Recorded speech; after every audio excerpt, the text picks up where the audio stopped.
These guys are ridiculous. These guys are ridiculous. Now, how about them damn Celtics? And we are back with another How About Them Celtics video. Sam and I are here recording on Thursday, May 16th, and we're talking about TD Garden, the fans at TD Garden, and how they've been this season. Reminder, as always, leave a like on the video, subscribe to How About Them Celtics. We'd appreciate that very, very much.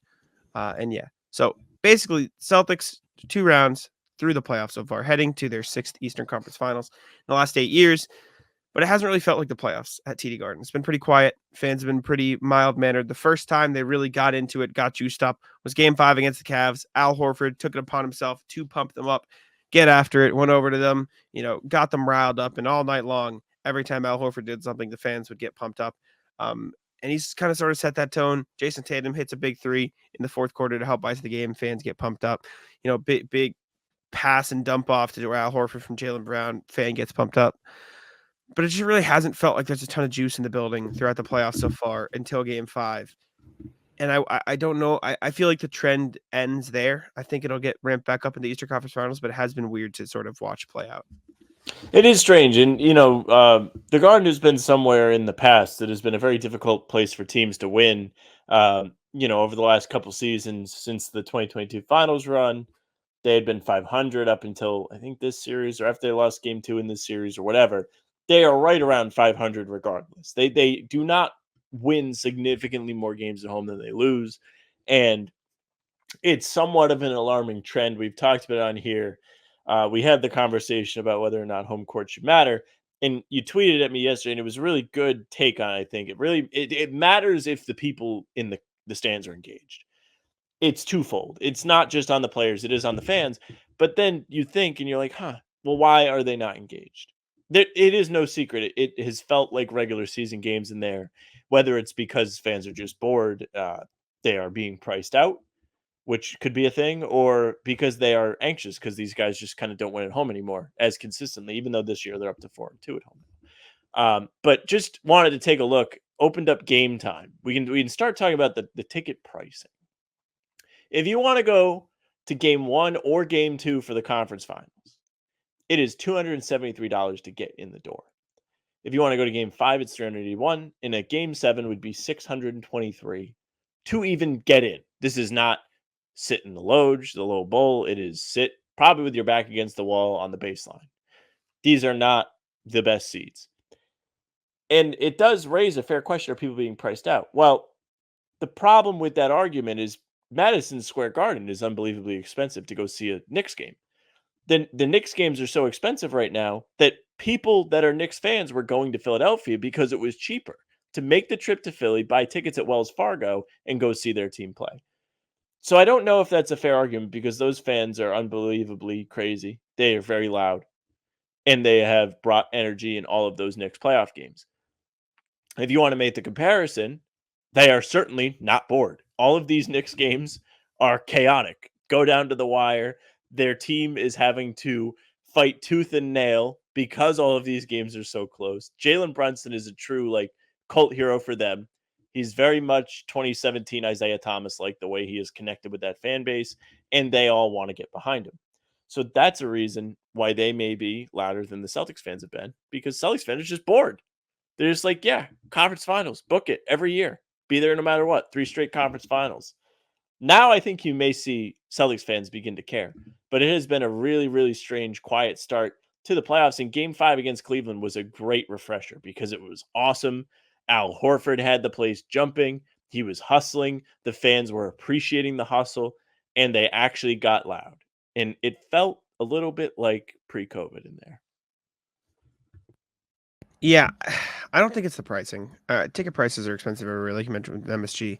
I truly do think it's especially in the playoffs. I do truly just think it's the Celtics are too good. Like obviously that's an oxymoron because that's what fans expect. But the Celtics have been so good for so long that getting to the Eastern Conference Finals doesn't mean anything anymore. Like no one cares. Genuinely, the Celtics are currently in the Eastern Conference Finals.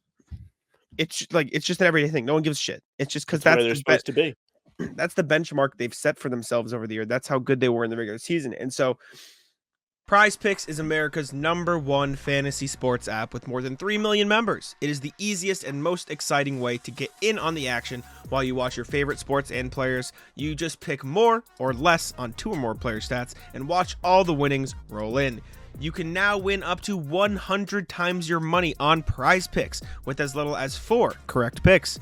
You can turn $10 into $1,000 with basketball, hockey, college basketball entries today on PrizePicks, America's #1 fantasy sports app. One of our favorite picks here at the How About Them Celtics podcast is the Drew Holiday blocks. It's usually 0.5. He just needs more than 0.5 blocks. That means 1 Drew Holiday block.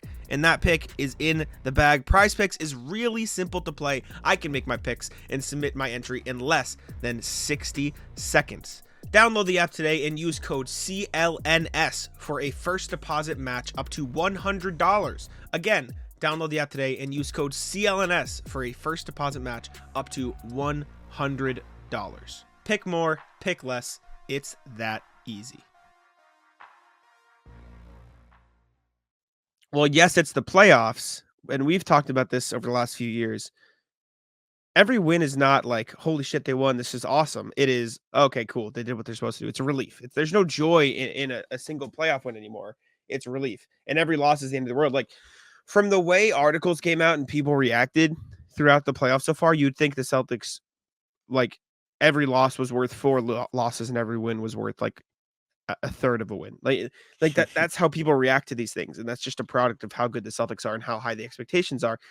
And for the fans who are so used to seeing the Celtics get to this spot, being in the building for a win isn't the same, especially when it's not a blowout win. Like, in even a blowout win, it's like, oh yeah, this is awesome. But like, the reality of the situation is, for as good as the Celtics are, like, yes, they're miles ahead of the other team, but the other team's still an NBA team. Like, it's not like you're playing a JV team and they can just beat them by 100. Like these guys are still NBA players and you should be expected to win the game. But like Joe said it after the game, winning is not going to look the same every night. You're not going to win by 30 every single game. And they managed to do that a bunch versus Milwaukee, but once you got against the Cavs team that has a little bit more firepower, like even that injured Cavs team they played in Game 5 is still probably better than the version of Miami that you saw throughout the entire series. So like, winning is going to look different every night, and you watch them win Game 5, and all the narratives on TV were still, well, why was it even close in the first place? Not, oh, they won by 15 and are going back to the Eastern Conference Finals. And that's just a product of how good the Celtics are. And again, it goes back to, you can't choose who's in front of them. They can't choose to play tougher teams. They can't choose to play the best teams in the world. They're just playing who's in front of them and doing their job. And I think fans are just, the expectations are rightfully so super high, that there just hasn't been a lot of juice because all they've done so far is what has been expected of them. And in some fans' mind, they've underperformed, which is crazy considering how like dominant they've been. And I did a little bit of work with Bobby today on Inside the Celtics, and I wrote about Horford talking about the development in mental growth of Tatum and Brown, and really just the Celtics core, but those 2 guys in particular. And I was thinking back, and I was like, well, it's kind of funny, like, they are better this playoff run than they have ever been through 2 rounds with these guys. It's the first time Tatum or Brown has ever made a conference finals without having to play a 7-game series. 2018, 7 games against Milwaukee round 1. 2019, they get bounced. 2020, 7 games against Toronto. 2021, they get bounced. 2022, 7 games against Milwaukee again. 7 games against Miami in the conference final. Then you have last year, 7 games against Philly. This year, two 5-game series. As much as it at times does feel like they are underachieving when they are like losing games to a Cavs team that they are clearly better than, they're losing games to a Miami team, or let's not say games, a game to these teams that they are much, much better than. It does come back to the whole, well, the NBA teams. It might happen. That being said, it would be sick if those losses didn't come at home. But at the same time, you should feel some kind of vindication that they are winning road games, have not lost yet on the road. And I think winning home games in the playoffs is extremely important, maybe the most important thing, but it's very important to win road games too. It's an easy way to take control of series and shorten them. Because if you only win your home games, you're playing 7-game series. You win road games, you're shortening that thing. And it's luxurious for you. Players like Al Horford are going to get rest. And going forward, you should just have fresher legs than a team like the Knicks that's battling. That's their whole playoffs. It's just been a massive battle. Every single game is a battle. They're all playing almost 40 plus minutes, if not higher. Josh Hart plays like every single minute of every game. So those guys need the energy from the crowd. I just think to go back to the actual theme of this video, the home crowd is very important to actually having the team play up another level at home. That's the whole point. That is why you go out and you win 64 regular season games. That's the goal. You want to play on your home floor in the important games of a playoff series. You're going to have game 1, game 2, game 5, which is an important game, and of course, game 7. You need the juice. You got to have the juice. Fans got to give you the juice. That's how it becomes a level up. And I think you saw that in game 5. And I think Horford helped ignite it. And for what it's worth, I think the fans were pretty good in game 5 against Miami because that game meant something more because it meant they could move on to the next round. The same thing in game 5 against Cleveland. But seeing Horford, who is often a mild-mannered guy, get pumped up, got like boss. They knew what that was. Like Celtics fans knew what that was about. And it was good to see him embrace that. I just think the standard for this team is so high that fans are not going to be happy until or they're not going to get excited for games until they think they matter. And I think the Eastern Conference Finals is the start of that. But even then, I just think the standard is the finals. Like at least it's winning the finals. But the finals games will get fans more pumped up because then you're there. Then if you win the series, you win everything. But until then, I think it'll go up a level in the Eastern Conference Finals, but I still don't think it's going to be what you expect because the standard we're holding fans to at this point is the Isaiah Thomas years, where, with all due respect, those teams weren't expected to be in those spots, and so every win was hanging on a thread, hoping oh my god, are they actually going to do this? That's crazy. Now it's all right. Let's be serious and let's win, and that's fine because that's the standard. But then fans can't be upset or if why the crowd wasn't in it because they were they weren't performing well. No, the crowd's not in it because your standard is so high that you're not reciprocating the juice you expect from them. And so I think home court advantage, like I said, is a two-way street. And unless fans are willing to pour their all into every game and support the team regardless of anything, then the home court advantage isn't going to be what it should be. It starts with the fans and also the equipment manager. Hey, gang, let me tell you a little something about Game Time. The NBA playoffs have arrived. It's the most wonderful time of the year. Who doesn't want to get in on the fun? With Game Time, you can experience it with your own eyes. Get yourself great seats to games with even greater prices. That's right. You can save when getting your tickets with Game Time. It's an authorized ticket marketplace of the NBA, which makes getting those playoff tickets even faster and easier. Plus, the prices on Game Time usually go down the closer it gets to tip-off. Who doesn't love to save a little bit of money? I certainly do. I used Game Time back in March when I took the lady to a game. We went to see the Celtics play our Pistons, and it was great. I could look and see what the seat view would be just using the app.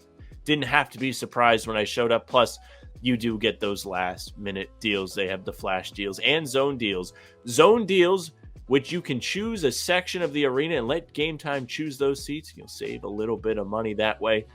You can download the Game Time app, create an account, and use code CLNS for $20 off your first purchase. Again, that's code CLNS for $20 off your first purchase. Terms apply. Again, create an account and redeem code CLNS for $20 off.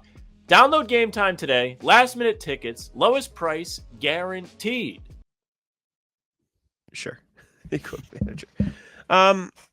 Any other thoughts? I don't know if there's anything else on this. This is pretty short, but I do hope going forward it just continues to be like what it was in Game 5. It was really fun to watch the game.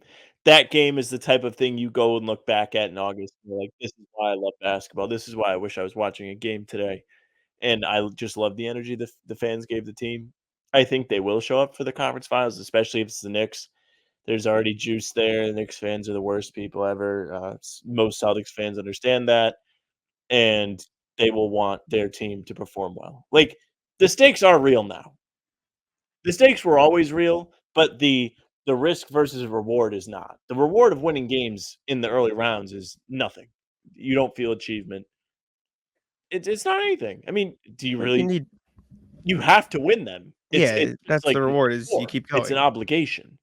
But in the later, and even it still might feel this way in the conference finals, but you're at least climbing towards a See, finals berth this is in this series. I agree with you from a perspective of they are favored, but this is the entitlement that is why the crowds suck. What you just said. I understand that. I understand. But it's also like facts. Is it not? Do you disagree with me? No, but that's a shit way to root for a team, and I stand on it. I totally get the expectations, but you should fucking support regardless. Just like even if they're I do down, like support them lift them up. regardless. Like what are we doing? Like no, but like if they were losing at halftime, you would boo them. I think they should be booed. But that sucks. Can It sucks. we lift them It's up and winning push them tax, forward? as Greeny But says. that's dog shit. I hate that. I hate that part of fandom. I get booing and I get it, whatever. I hate booing the team on the home floor. Well, I think it's lame. I think it's I'm gonna super put it like this. I don't think you should boo them no matter what if they're losing.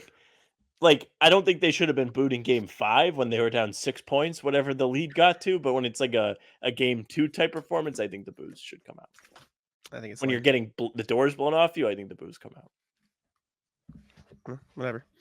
I think that's the type of entitlement that why crowds have been dog shit for the playoffs.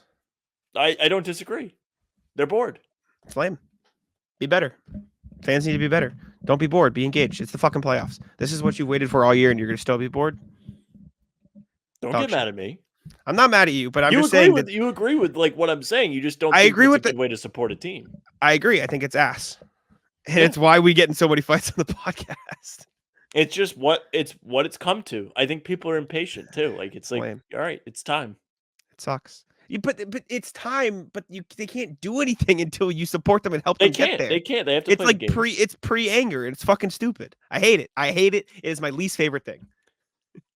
You have a correct like viewpoint, but like both sides can be true. It is time, but the support should be there. But it's not. And that is a problem. I agree. Yes. All right. Anyways, let us know your thoughts in the comments. We appreciate you very much. Make sure to like and subscribe and all that same. Take it out. Yeah, thank you very much for listening and watching. Subscribe to the channel. Hit the bell. Don't miss any of our daily videos. Coming at you with full pods Tuesday, Thursday, Sunday. We have game recaps the morning after each game. We have videos like this days in between. So get ready for a bunch of them because our boys won't be playing until at least Sunday. Hopefully Tuesday. Don't want to watch them again until then. Sick and tired of them. Not really. But also, you can find us on Spotify and Apple. Find the full pods and game recaps there. If you follow us, they'll go right into your feed. Leave a 5-star review. We'd appreciate that very much. You can email us, hbtcpod@gmail.com. That's the address. Tell us what you think. Tell us what you think of the crowd. Tell us what you think of the entitlement. I'm sure it's a polarizing discussion because I bet there are people on both sides. Also, socials and How About Them C's, Twitter, Instagram, TikTok, Facebook's the name of the pod. Streams are there. They're on YouTube and they're on Twitter. Jack's Twitter is Jackson1NBA. Mine's at Samuel France NBA. That's it for us.